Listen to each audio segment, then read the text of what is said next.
Pemirsa, kembali kita review pokok-pokok sawit ya pemirsa. Waktu panen dan penanganan panen kelapa sawit. Dalam kesempatan ini kita melansir di laman cbex.id.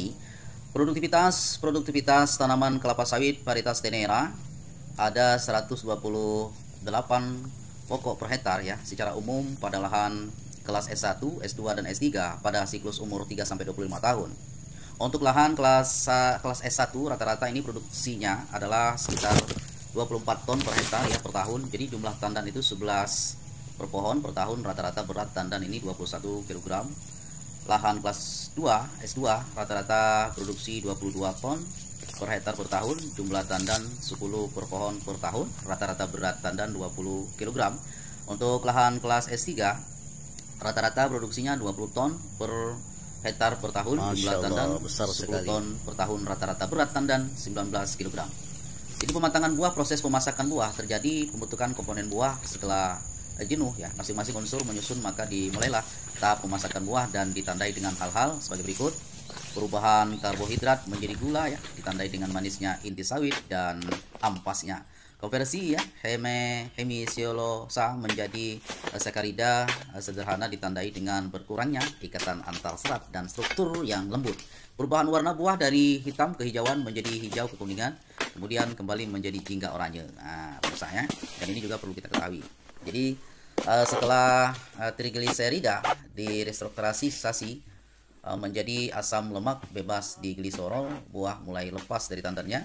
Proses ini terjadi lebih cepat pada panas matahari dan diikuti hujan. Jadi kriteria kematangan panen tanaman yang belum menghasilkan dapat dipindahkan ke areal tanam menghasilkan apabila memenuhi persyaratan 60% atau lebih dari tanaman yang sudah masak untuk dipanen. Di berat yang sudah masak untuk dipanen, berat tandan adalah 4 kg atau lebih. Buah yang matang akan dikeluarkan dari tandannya berambut pirang. Kondisi ini merupakan tanda kematangan buah. Semakin banyak buah yang terurai berarti semakin matang buah. Untuk memudahkan dalam pengolahan dan standarisasi mutu tandan maka ditetapkan kriteria kematangan panen, kandungan minyak maksimum dalam tandan. Jadi tujuan utama produksi minyak sawit adalah produksi minyak dan inti sawit. Ukuran yang digunakan adalah jumlah minyak dan inti sawit per hektar, bukan berat tandan per hektar. Jadi kematangan buah adalah kandungan minyak yang pada tandannya ini didasarkan buah yang dipanen adalah berondol. Tapi hal ini tidak mungkin dilakukan karena sulitnya mengumpulkan berondolan, sehingga persentase asam lemak bebasnya cenderung tinggi.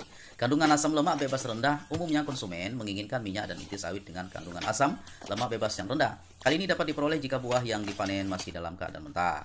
Pemotongan buah mentah menimbulkan permasalahan pada UKM, yaitu rendahnya efisiensi ekstraksi minyak dan inti sawit. Biaya merupakan salah satu komponen biaya produksi yang antara lain dipenuhi oleh umur tanaman. Tanaman muda lebih mudah dipanen dibandingkan tanaman tua.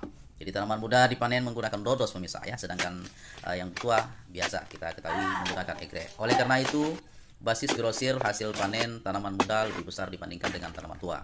Jadi tanaman tua ini mengandung berondolan lebih banyak dibandingkan tanaman muda dan memerlukan tenaga lebih besar untuk mengumpulkan berondolan yang biasanya tersebar di sekitar pohon pemirsa ya. Baik pemirsa, demikianlah informasi yang dapat kami sampaikan. Semoga rekan-rekan tetap semangat di lahan persawitan. Dari kami, salam petani, salam tandan berduri. Sampai berjumpa lagi.